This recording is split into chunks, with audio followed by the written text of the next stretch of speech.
Animals. My name is Shannon Cutts. I'm an animal sensitive and intuitive with animal love languages, and this is Pearl Cutts. And Pearl Cutts is my 22-year-old feathered sidekick, co-host, soul bird. He never misses an episode. Here on Animal Love Languages, Let's Talk to Animals, we're all about all things interspecies. So you never know what you're going to hear. Especially for those of you who are listening, this is a great time for your imagination to run wild, right? Imagination can be a superpower and we love it. So today I'm so super excited I know, are you just you're gonna go crazy, huh? Is it time to is it breast feather preening time?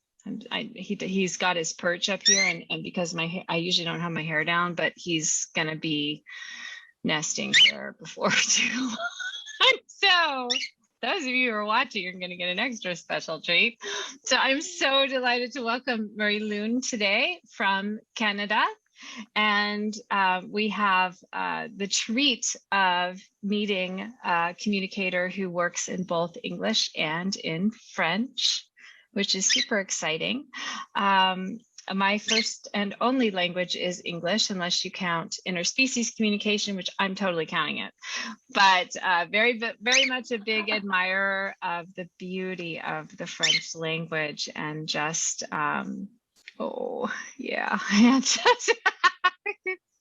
Oh, I'm sorry. Those of you who are listening, just imagine a very tiny parrot taking a very tiny dump on your, on your gray shoulder. That's just awesome.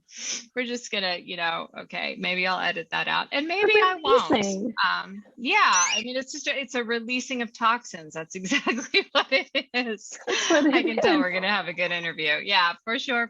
So it's absolutely my delight to have you with us today, Marie-Lune.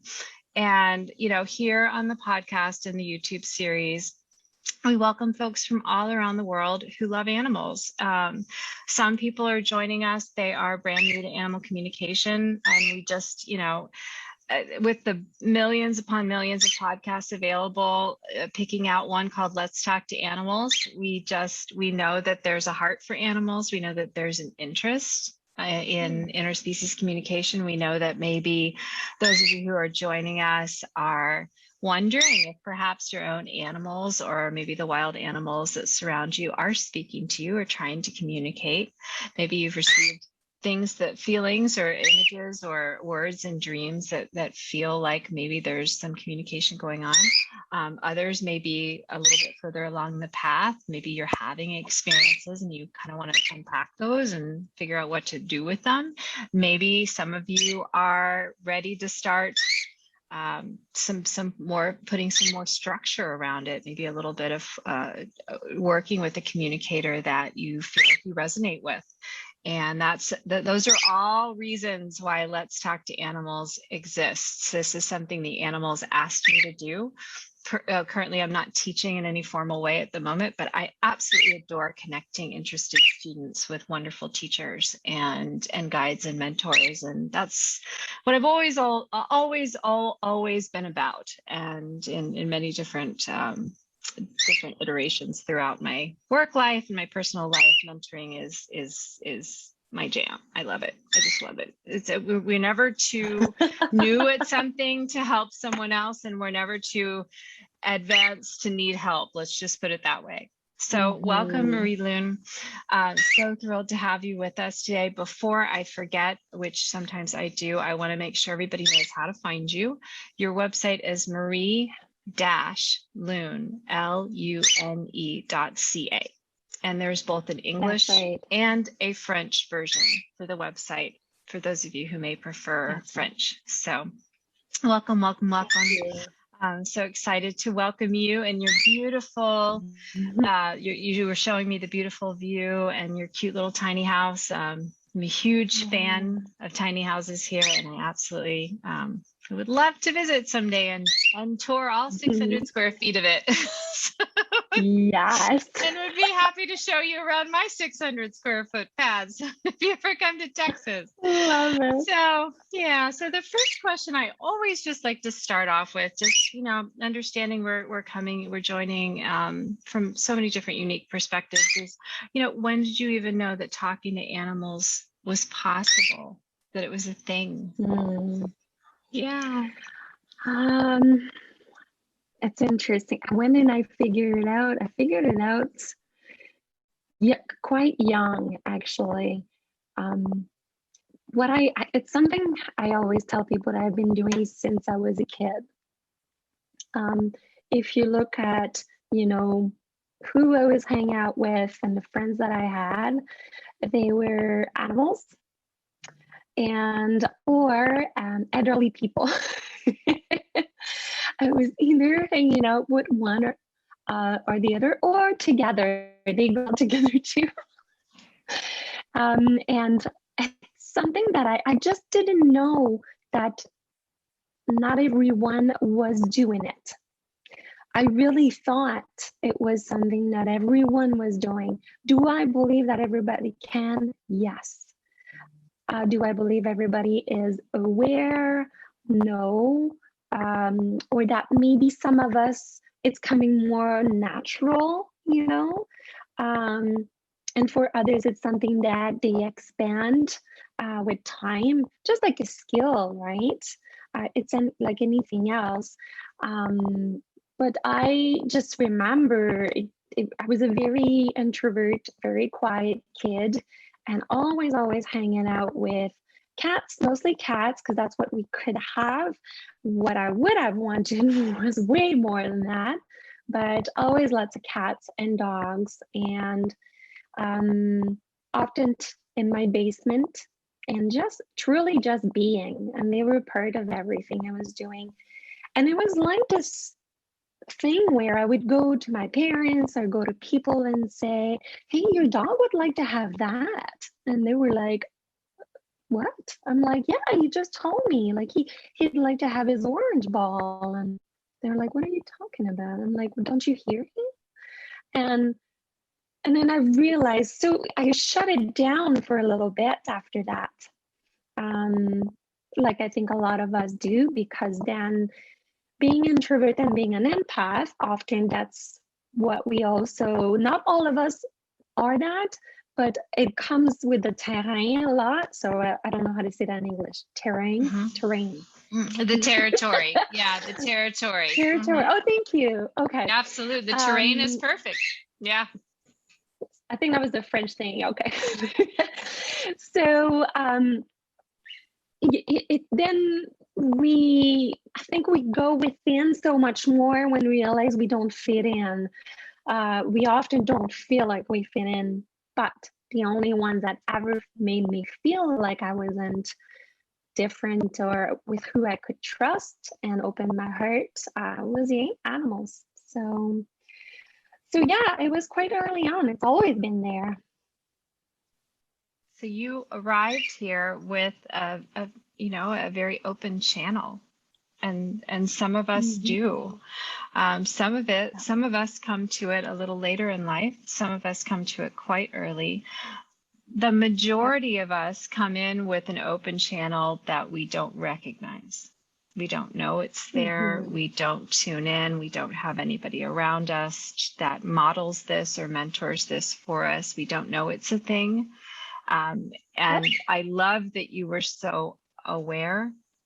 And it has been such, something that you recognize gives you great comfort and connection throughout life.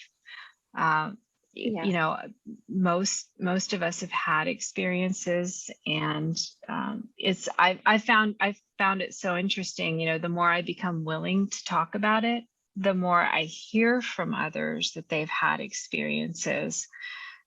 Yes. But it takes somebody bringing it up, and the truth is that by the time, even with the shifting sands of, homeschooling and alternative approaches to education today, the truth is that kids are pretty busy pretty quick. They have a lot to learn, from learning how to walk and talk and use the big white porcelain god, and not the little one, and then they head off to whatever kind of formal education they're going to have, and so sometimes we don't really have time to develop some of these other interests and these gifts that become passions until we have a little more freedom, a little more say over where we're putting our attention and energy. And so a lot of people, I come from a, oh, sorry, go ahead. No, I was totally done. I was done. Oh, go ahead. So cute. I was gonna say, and I come from an era, where, so I'm about to be 44. And so when I was born, it was in the late 70s. And that was an era, like exactly like you mean. It wasn't as busy for us back then. It was the when the lights are on the streets, that's when you come home from your bike ride with your friends. It was more the era of we could be outside a lot. I was outside from morning till night, ran in for lunch, went back outside. I was the dirtiest kid probably. Like they were different times. I think we had more of that chance to discover who we were on our own with nature. And that was something that I'm so happy that I had. So maybe if I would have been born later, I don't know if I would have had that, like you say, the time or the energetic openness in my life to be able to do that. Absolutely. And also, the gift of being born in a place where there was nature to be experienced. At 50, I turned 50 this year, about to be 51. Very excited about that. I feel like as I get older on the outside, I get younger on the inside. So maybe eventually that will even out, right? How fun. So, but I was lucky we had a bayou behind my house, even though it's very, very crowded here. It's very concrete here. In Houston, Texas, we had a little bayou behind the house, and there were animals to be found and interacted with, lots of toads and frogs and turtles and lots of birds, and which I think explains my lifelong love for so-called exotic animals. But there was always communication going on. It just didn't. There wasn't any room for it. There wasn't any education, and I feel like it's so important through this podcast and series and in so many other ways to share that this is everyone's birthright. This is not something that some of us can do and some of us cannot do. It is in your operating system. If you haven't found it yet and downloaded it and unpacked it and started playing around with all the little gizmos and dials and all the ways that the information comes in and flows out, there's still plenty of time. And it's a wonderful journey. So let's talk about, there's several elephant in the room questions here. But I really like this one because it's different for everyone. But what does it feel like when you're talking to an animal? What is that like for you? That's a good question. I really like it. It made me stop and be like, how does it, tune in? Actually, when I teach, it's something that first thing I teach is that in order to be able to connect with animals, hear them and talk to them, you have to be able to connect with yourself. You have to be able to become aware of what is your energy. So there's a lot of work involved, before all of that talking part happens. And sometimes while you're learning, that's how you get it. The animals help you. But for me, I feel it very much so in my body. So as maybe some of your listeners know, and maybe some first time will hear, but we have all those different awesome, like you said, buttons. I like that. We have all those tools and we have different clairs, So for me, clairsentience is a big one. And I usually will feel in my body how it is. So I usually tune in first in where's the animal at during that day, what's their mood, what's their feeling. where does it feel? And I will feel it in my body where they do usually. If they have an ache, I will also pick up on that ache in my physical body. So I usually get a sense of that first, and then comes more of the how can I say, the conversation, you know. As I'm sure you know, it's telepathic. There is also intuition and telepathy, both come together. They are different. They are different in the way that I experience it. And that's something I want to say to your listener. Everything I am sharing comes really from my experience. It's my truth. It doesn't mean it's the truth. Everybody can, need to figure that out for themselves, but it is the way I experience it. Right? So the language part, often it comes in images. So it kind of comes all together at that point where I have that conversation. It's like in stereo. I get some kind of a, you know what I mean? I get some kind of a voice that comes in, like a tone of a voice. So I'll know if they have this personality. I pick up on the personality. Is it like a deep tone voice? Is it a high pitched one? Is it more of a feminine or masculine energy? But that comes in with images as well, and with words. So it's all coming together. Did I realize all that at first? No, it just happened. It was just so natural for me. And when I needed to start teaching, the hardest part was to break down how I was doing this so I could teach how to do it. So it's almost like, think about the most natural thing you can do, and then stop and be like, okay, teach somebody that has no clue how to do this step by step. That was the hardest thing ever. I don't doubt it. It was really informative. It was super informative because it gave me information about how I work, how my tool works. So it fine-tuned everything even more. It was really fun.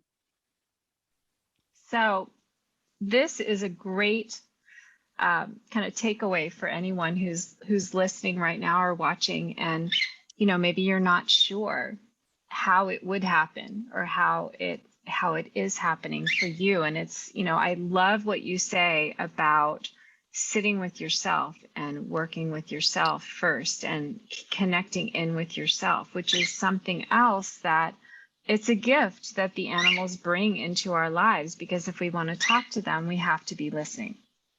And listening, but here and everything that you just shared, listening takes on, as not only just a stereo quality, but it's like a multi-sensory experience. Yeah. So, one communicator I talked about how, when data comes in through our senses, and it comes through the eyes and it comes through the ears, it doesn't come in as that final picture. It comes in as, little bits and pieces that then have to go through a bunch of systems in our eyeballs and get converted and processed and translated. And then it comes back to us as an image. And I love that idea. So it's like the animals can use all of our senses to deliver messages, and we can use all of our senses to respond, which is why I often say that when I started talking with animals, it felt like I got even more senses, or my senses just started coming alive in ways I didn't know were possible. Yeah, it's awareness. I feel often I feel that often, the sensitivity can increase. I feel like we've always been that sensitive. I think all of a sudden we're just peeling off the layers of who we're not. So all of who we are is just coming up to shine more. So it feels more like,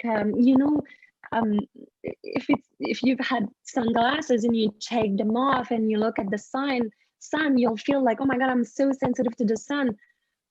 But you were always able to see that sun. You always feel it. It's an adjustment all of a sudden. There's so much going on, I love that. If you're listening or watching right now and you're thinking, think about a time you've ever looked at this at a sunset or a sunrise with your glasses on versus without your glasses on. You take your glasses off, which they filter out certain light bands, and the sun gets so much more intense. So, and it can be an adjustment process. So it's like, that's why I often hear people describe animal communication. It's like waking up to animal communication. I was waking up to my abilities to connect with animals, because it is a deeper, more vibrant, multi-sensory experience than what, just staring at a smartphone all day, or our little pet devices, right? Yep. And so it feels like,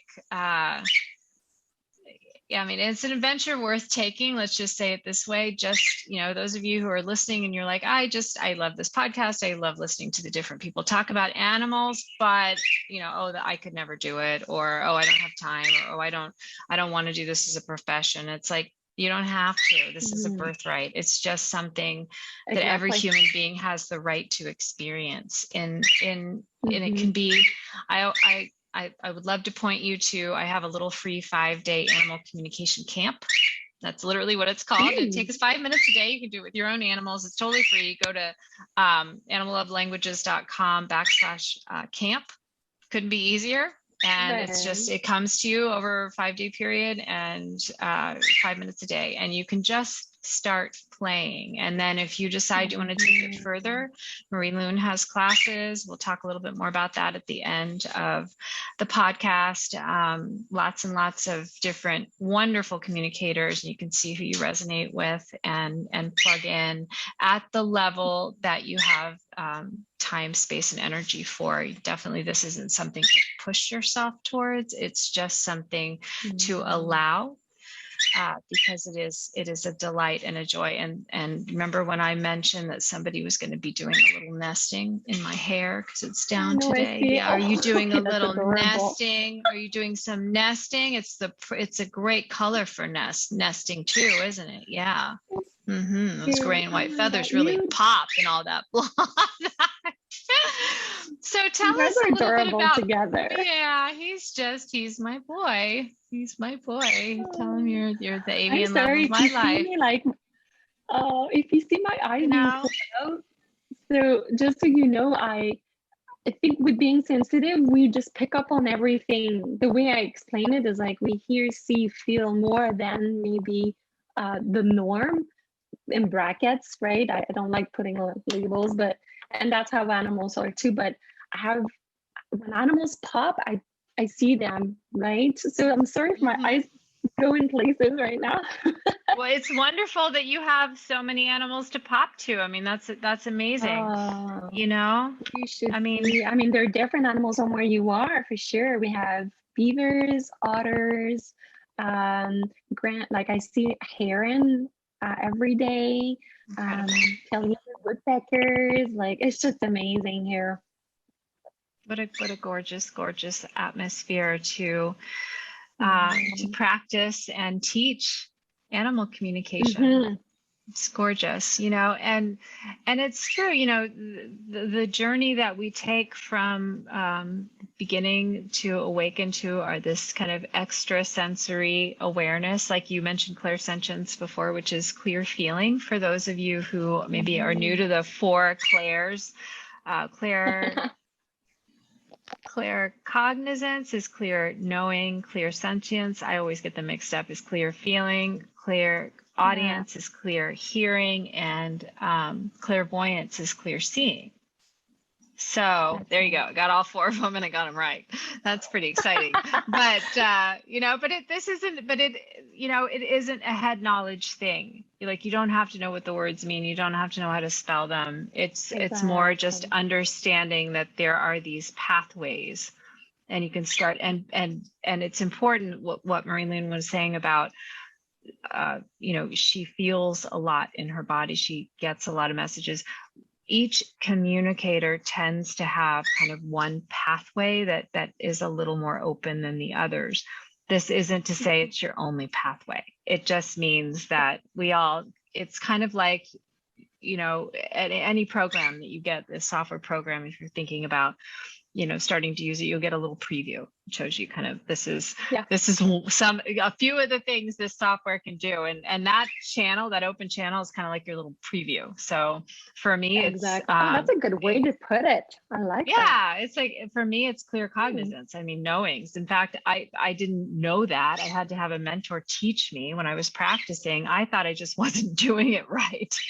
And she was like, but do you notice how fast the information comes in? I'm like, what information? She's like, you just got a knowing, like a big download, a big, and there was a little bit of words, there was a little bit of feelings, there was a little bit of sensing, there was a little bit of knowing, and it was all just kind of packaged together in this little clump, and it just went whop and just pop, there it is. And so there's lots of different ways, and that's where getting a little more structure behind it can really help you develop, unpack the program. Let's get past the preview.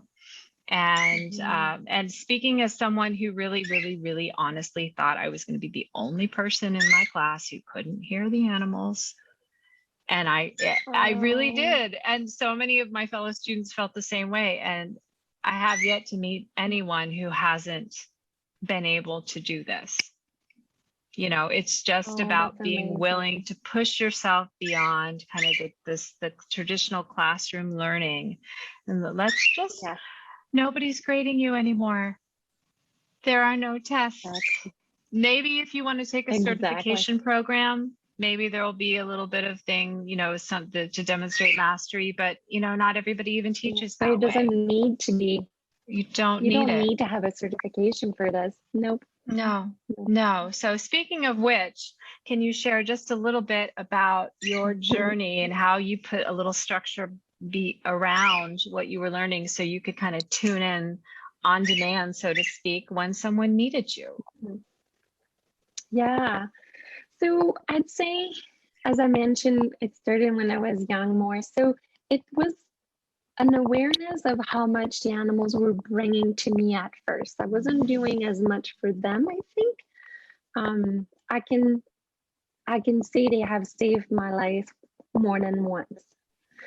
I came from a family that is beautiful. I call it like a rainbow family. It's a family I learned a lot, but there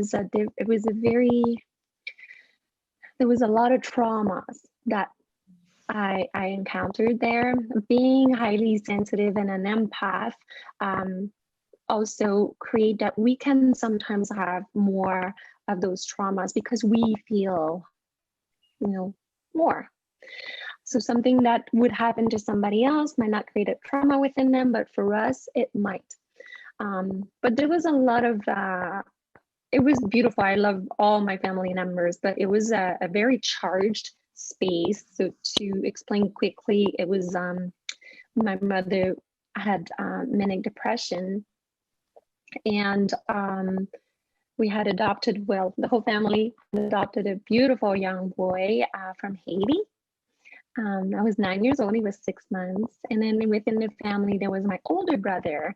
And he was born with deficiency. So what happened is just didn't have enough blood to his brain, and that just created some challenges for him. So he's older than me. So he's about 46, but is acting as if, and physically and mentally, as if he was 6 years old. So there's a lot going on in my home. A lot. And sometimes too much for me. And what I would do is end up in the basement. I remember one night where I was crying a lot, and I ended up in the basement just to hide from the oversensory, too much noise, too much, too much coming in from my eyes, everything. And then who was down in the basement? My dog. So it did my thing. It was a golden retriever. It became our thing where when things were too much, we both ended up there together. We both felt it. So we would hang out in the basement and wait until it was a little calmer to come back up. But I've cried on the fur of that being so much, and I could feel that it was an exchange. That's how I feel it with the animals in my life. It was always a beautiful exchange where I did feel, yeah, they were helping me and giving me, but I was helping them too. It's like we were just making each other feel better. And we didn't know, I keep seeing, the infinity sign, didn't know who takes and who gives. This beautiful, right? Just way of being. And I just went along with that. Animals were always part of my life. I did the whole, adult thing, going The whole with the adult thing. I dog, love how you say that. Yeah, we do the right? adult thing for a Going with while, the right? dog, and yeah, I mean, I truly believe that when you're young, you already do. You already do what you're meant to do. You don't question it. You're already doing it, right? So I was hanging out more with the animals and with the elderly people, and I also work with humans. I call it that way. I'm a healer, and I work with humans, and I do a lot of work on physical healing with them. And often I would just sit on a with these beautiful older beings and just put my hand on them. And my parents were like, "What are you doing?" I'm like, "I'm just touching the person." Like these things would just come. They didn't understand. So I was like, "Oh God, I'm not gonna do that anymore." So from being told that's not what we do, then I stopped doing it. But I was always pulled back towards the animals, and always around me. All that to say that years and years and years of conditioning, years and years of, doing the thing that everybody does, until I realized that just wasn't me, that didn't work. I became very, very sick. Very sick, to the point where I lost everything. So I was diagnosed with OCD with thoughts and PTSD around 2000. The worst was 2015. So it's not that far away, right? And I had started, to do work with people with energy healing and things like that before that, but everything stopped. I couldn't hear anything, I couldn't feel anything, or maybe just too much of it. All that to say that I decided to really be my first client, heal myself. I got somebody from every angle that could help me, from the physical to the spiritual to the emotional. And one of the things that I started to do was therapy, equine therapy for myself. Yes. And that's where we've always had horses, in our family, not necessarily with us all the time, but they were always there. They were always important. So I went back to that, and then I realized that just came up, like it just flooded me with, like, of course, that's the one thing that helps me the most right now. This is me. It's an extension of who I am. And I feel that I vibrate more to the level of an animal than a human. That's how I feel where I'm at. I feel best when I'm with them. I feel understood. I feel loved. It's easy. It's clear. So from that point, then I started to focus even more on the animals. And then I started to develop more. I guess I started to just be more aware of what I have been doing, going back to it, and get information for myself, and then realize I could give that information out there. So teaching is really sharing what you know. And that's where I started to go into more of the teaching part. It's a beautiful journey, and it really highlights, we talk a lot about receiving the information from the animal and learning how to hear the animals, but we also have to become very aware of, I'm sorry, the nest keeps moving, my love. The long blonde nest keeps moving. Mwah, I love you. We also have to be very aware of what we're transmitting, what we're sending out. And, if we can't master even communicating with ourselves, to some degree, then we're never going to be able to consistently communicate with animals, and certainly not at a level where, we need to be able to tune in kind of on demand, so to speak, when an animal human team needs us to help and to act as a translator. And it's a little less common these days to meet someone who has come through a self-taught path the way that you have. It is extremely common. We go back about 10 to 20 years because we didn't have the internet. We didn't have all of these online courses. It wasn't easy to find people to mentor and teach us. And so many of the teachers that are practicing today that have, 2 or 3 decades of experience under their belt instructing, they came up exactly, a similar path to what you described, in that, it was all about going out and seeking knowledge and just, you're your own laboratory. It's a time-tested method in science as well. We're going to figure it out using ourselves as the lab rat or the model, or however you want to look at it. And there's no better way, because everything started that way somewhere. Exactly. And while the structure of a formal training program at any level, and there's all kinds of levels, there's weekend programs, there's week-long programs, there's 6 months and 12-month programs and beyond, but that's only going to equip us with some skills, some head knowledge to get our mind on board. It's still going to ultimately boil down to, what do we do? How are we unpacking this for ourselves in our own lives? A teacher can't teach us about ourselves. We are our own teacher in that regard. Exactly. When people say we have it within, that's what people mean. That's what it is. We all have it within. Sometimes we need help of somebody else to break that little amnesia. We come here, I believe, on earth, and we have all of that, and then we go through this adult thing. And the adult thing. Exactly. We start having amnesia a little bit, and then the whole process that we're coming back out of amnesia and remembering a lot of that, right? It's a journey. It's a journey that's worth taking. And I truly believe that is what people mean when we say it's the work. That is the work.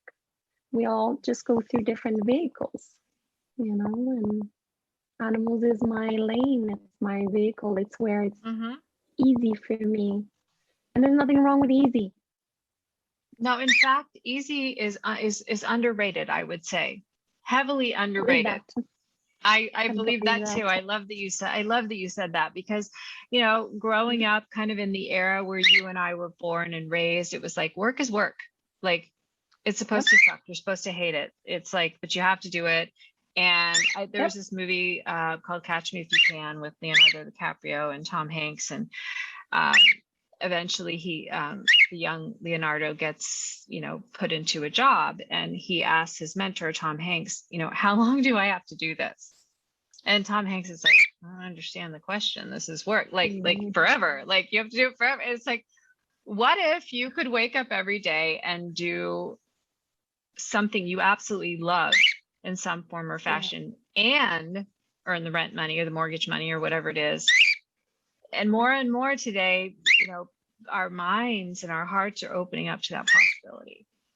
And we cannot seek this if we cannot conceive of it. Oh, I like that. That's really well put. You're really good with words. You're really good at words. Well, thank you. 10 years as a freelance writer, I suppose it does kind of drill into you a little bit. That's amazing. And one of the things that I truly, truly love is that, we have lots of time to discover different aspects of ourselves. There was a time when I was wanted nothing more than to be a freelance writer. I would tell people I was a freelance writer even before I was a freelance writer. Now it's not my thing anymore. But I mean, there's still, I take something away. So it's not about, taking a look back at all the other things that you did before you found your thing, if it's animal communication or something else, and going, oh my God, what was I thinking? I did that for years. And now I'm starting to look back and go, okay, those 10 years I founded and ran a charity, and the 10 years I was, I seem to do things in 10-year increments for some reason.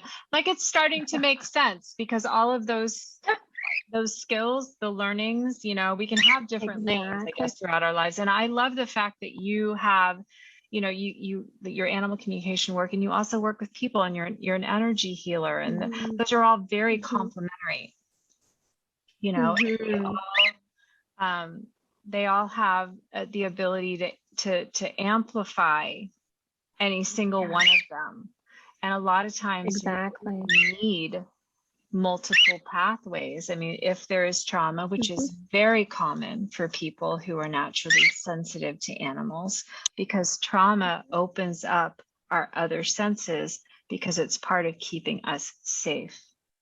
Animals have all of the aspects of the highly sensitive person, most of them without the trauma, especially in the wild, because an animal can't afford to hang on to trauma.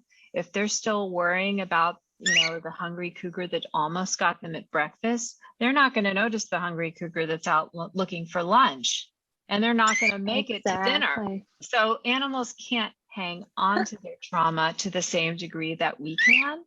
They literally, if you've ever watched an animal that was almost predated, I see it a lot with hawks, and we have some pretty savvy doves in the area that are pretty good at escaping. And you can watch one of these birds after they've almost been predated, and where they literally will get up and kind of squawk a few times and shake their bodies. If you're listening and not watching, Marie-Lune and I are shaking on camera. Go over to YouTube and watch it. It's awesome. But they shake it off, and then they're like, okay, onward. And that's so important. That's like key. The body, like when you say that, it's key. It's actually one of the first thing I think that I teach is to be able to connect with animals. You have to be able to connect with your body and your heart. That's how they work. And having been OCD with thoughts, that's all I was doing. I was in my head all the time. It was terrible, like to the point where I didn't sleep for like months. I got so sick. The travel, the moving, how did I get out of this and how did I heal from it? Was exactly that, was going back to my heart and my body. So I would know what's my truth, because the mind has the ability to lie, but not the body. And to be able to be there, then you're aware. And that's how you can also heal faster from trauma. Because you can allow your body to do what it wanted to do. At the moment of maybe a trauma happened, sometimes we don't do the shaking right after. Trauma happens, and for whatever reason, we just go on. We don't allow the body to do what it needs to do to heal itself in the moment. So that's how trauma creates in the body, and we hold on to it and move it out of the way. And that's so important. And I do actually work with animals that have had trauma, especially the ones, that have had it over and over and over again. The ones that are more, in brackets, the pets, I don't know about you, but I know that you realize that, like, to me, an animal comes here and doesn't have really an ego. I've never had a conversation with a butterfly and that's like, oh my God, I look terrible today. No. Right, exactly. They're all like, look at me, I'm beautiful. Yeah. But I've had a discussion with a dog that's had, a cancer treatment, lost all of his hair, and used to be told you're beautiful. And, people stopped saying it and was like, I don't feel beautiful anymore. Have I had that? Yeah. And what I've noticed is that more the animal spends time with the human, the more ego shows up. Is that your experience as well? It's an interesting question. What I see a lot of is it's something I call mirroring. I think it's a pretty common term where the animal will literally take on certain issues to mirror that back to their human. Yeah. I see that too. And so it can, I mean, animals are just as capable of experiencing and holding on to trauma when they're not allowed to do their thing. They're not allowed to move their bodies. They're not allowed to run around. They're not allowed to bark or scream or, bite. Long story short, yes, I've had experiences of animals that have I have not yet met an animal that doesn't, in their heart of hearts and their spirit of spirits, believe that they are beautiful, wonderful, intelligent, and enough. I truly haven't, but I have met animals that have been heavily impacted by the behavior and the life of living with their humans. There can be dietary impacts. There can be freedom of expression impacts. There can be illness impacts. And that really shows up, especially with a serious illness or end of life transition questions where, it's so important to ask that animal, do you want this invasive treatment? Do you want to continue on down that path? Because sometimes if you ask, the animal may say, no. I don't want it. I understand how this will impact me, and I don't make that choice. And so that's a huge blessing of connecting with a community of animal sensitives and intuitives, is to be able to wrap the animal into those important conversations. And honor their needs, honor their missions, honor their needs, honor every aspects of them, their physical, their emotional, their spiritual, those are so important. And I love this work because there's so many within itself, there's so many different lanes you can take, right? Yes, you can teach, but you can also, that's a work that I do. I work missing animals. So tracking, animals that are missing and using the animal communication to be able to locate them. There's so many things you don't have to do that. You can also take, learn just enough so you just want to create a closer bond with, with your animal, and you better each other's lives.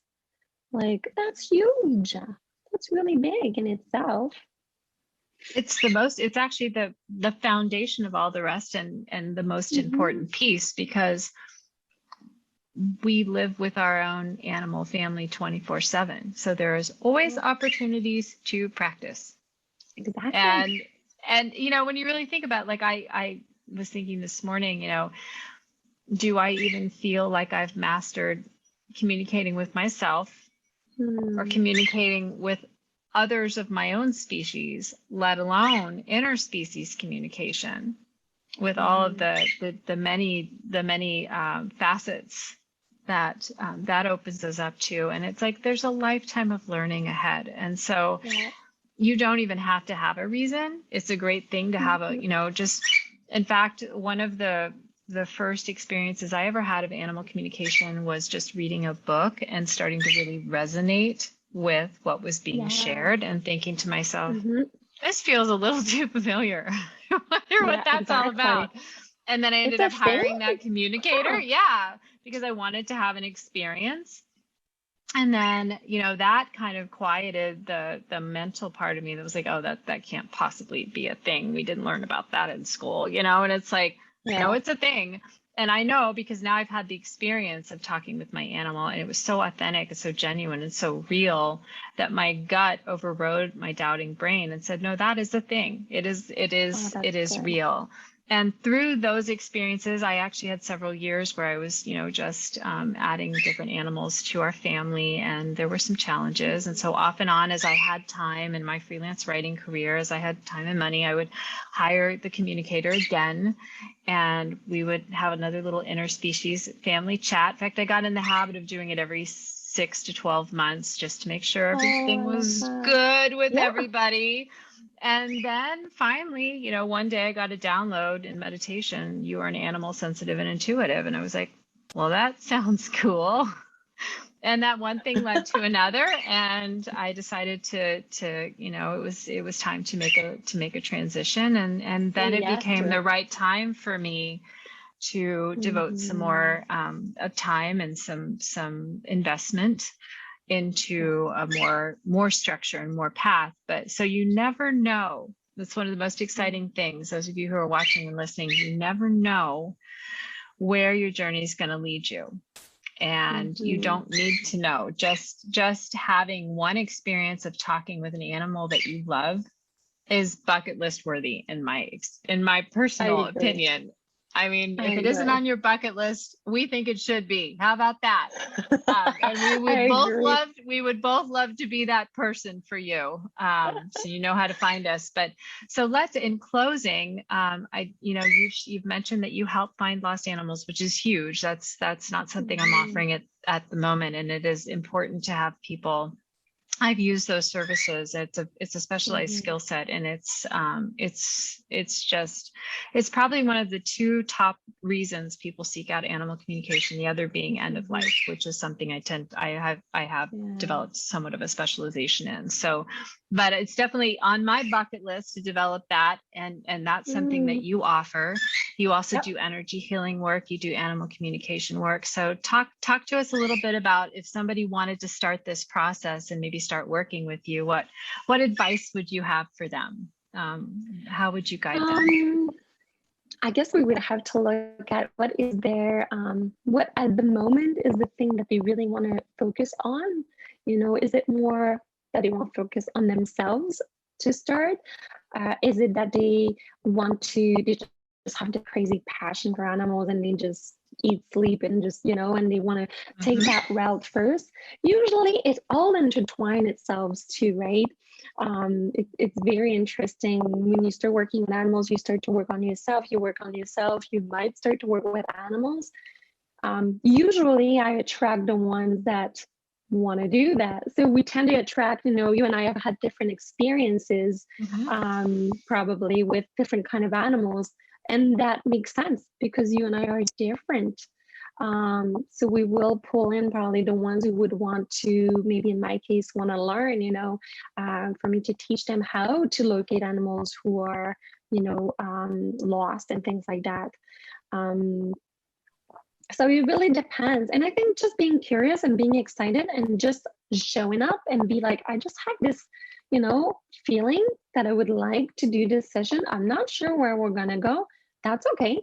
Then you know what? Your guides are going to step in. So as a channeler, your guides are going to step in and they're going to be like, if you don't have anything to talk about, we got plenty to talk about, and let's move in that direction. So it's easy. There's always something. I'm never going to sit in front of somebody and not have something to say. Yeah. There's always something intriguing to talk about. There's always something to learn. And I think the important takeaway here is just, to go ahead and get started. If you don't have any idea where to get started, you can, just choose an animal communicator and book a session, just a single session to just experience what it's like. And have that opportunity to talk to an animal in your life, either an animal that's with you now or an animal that's crossed over. There's a lot of healing that can come in both cases. And it just give your gut intuition, give your heart a chance to have that experience, and just, sit with it. And see what arises. Too much, just sit with it. Just sit with it. And you can't see me right now. My hands are on my solar plexus and they're on kind of my gut area, and just kind of let it drop. Let it drop into your heart, let it drop into your gut, and just sit with it and just notice small changes that may occur after your session. Or, you can take a short mini course, or you can just read a book. There's so many amazing books available about animal communication, and just sit with it and just notice if you start to feel a little more aware, a little bit more awake, a little bit more alive, and feel that gratitude that you have for each little bit of you that starts to wake up. And then as you said, Marie-Lune, let your guides lead. Let your heart lead. Let your spirit lead. You know, if you like to meditate, or you like to take nature walks, you like to do yoga. One of the practices I've developed is just when I wake up in the morning is to just ask, what do I need to know right now? And just open myself. And that's a good question. That was where that download came from. One morning, they decided I knew, you know, my guides, my spirit guides, and my angels decided I needed to know that I was an animal sensitive and intuitive. So you never know. You got to be ready, but you never know what you're going to hear. And it's an awesome opportunity to just open yourself up and just receive it with a, you know, no expectations and no limitations. Yeah, exactly. Yeah. So it's been such a joy to chat with you today, Marie-Lune. Thank you so much for taking your time. Thank you for having me. I'm so grateful. It's beautiful. It's this best part of this work is meeting my people. And realizing there's a whole tribe of folks out there who are highly sensitive, who are empathic, who adore animals, who like nothing better than to spend our days and our nights talking about animals and all things animal communication. I mean, the coolest thing ever, meeting new friends all over the world. I do want to remind everyone, Marie-Lune, you can find Marie at Marie-Lune, and that's LUNE.ca, for courses and communication sessions and energy healing and lost pets and all kinds of wonderful things and your beautiful spirit. You can find me at animallovelanguages.com, but more importantly, you can find him, Pearl. Those of you who are listening, you can't see, he's made a wonderful nest in my hair. Good job, Pearl. Good job, Angel. You can find us there. You can find us on Instagram, Love and Feathers and Shells. You can meet the whole flock, all 5 of us, I guess. Yeah, Pearl, math is never my strong suit. Pearl, of course, the senior alpha bird, and then Malty, my red-footed tortoise, Bruce, my rescued box turtle, and Flash, our family's wire-haired dachshund. And so you can follow our adventures over there on Instagram. And please let us know how you liked the podcast episode today. And if you have any questions for us, you know how to find us, or post them in the comments. And please do your thing. You know, leave the excellent 6, 7, 8, 9, 10-star review if the spirit moves you. Share this series with a friend who loves animals. And if you have any special requests, if there's someone you have not heard from that you adore, that you'd like to see on the show, let me know and I will do my absolute best, and definitely let them know you referred me to them. And so appreciate the generosity of your time. All of you who are watching or listening, thank you for giving us a little portion of your time and attention today, and we don't take it for granted. So look forward to seeing you again, hearing from you in the meantime. And if you'd like to find more episodes, you can find us on your favorite streaming service, over on YouTube under Shannon Cuts, I think it's the Animal Love Language channel, or just head over to the website and click on podcast, and all the episodes are archived there. Okay. So thank you again. It's been a wonderful, wonderful hour chatting with you, and we'll see you again very soon.